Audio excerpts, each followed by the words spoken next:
Let's ask Eddie Ghabour and Mark Tepper. Eddie, I'll start with you because you've been cautious, you've been right. But for folks who are staying in this market, I mean, how smart is it to have maybe some puts as protection?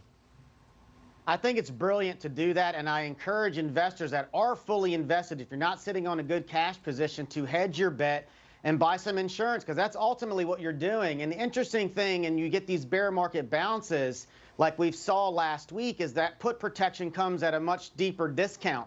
So you can buy some puts pretty cheap right now relative to where they were just a couple of weeks ago. And if you're going to do it while the VIX is in the 20s before it spikes back up to the 30s and 40s, where I ultimately think it's going. So, Eddie, your defensive position, how does the Fed play into that? I mean, obviously, at some point, you're going to become more bullish, the common sense bull. What role is the Fed playing in that?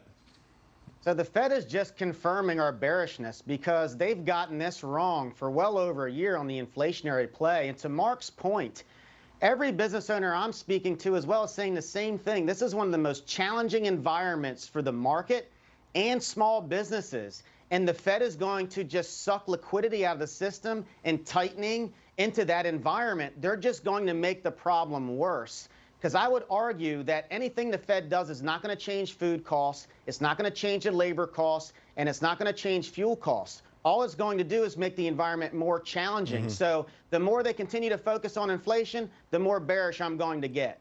Recently, I noticed corporate insiders have been buying. In fact, over the last few weeks, there have been some really big insider buys of publicly traded companies.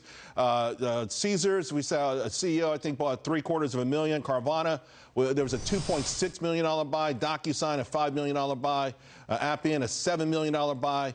And also, the big block sales as a percentage of issued trades, they've declined to levels historically associated with bounces. Let me stick with you, Eddie, and then I'll ask you, Mark.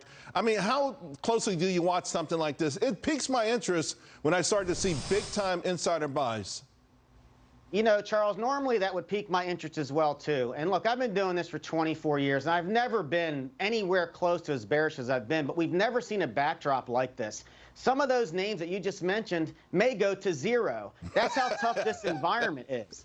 So one of the things that we're just being extra cautious here, because this is uncharted territory for the Fed and for this environment. So right now, I'd rather sit on cash and be more patient for a better buying opportunity that I think we'll get late summer. Eddie, Mark, thank you guys both very much. Always appreciate it.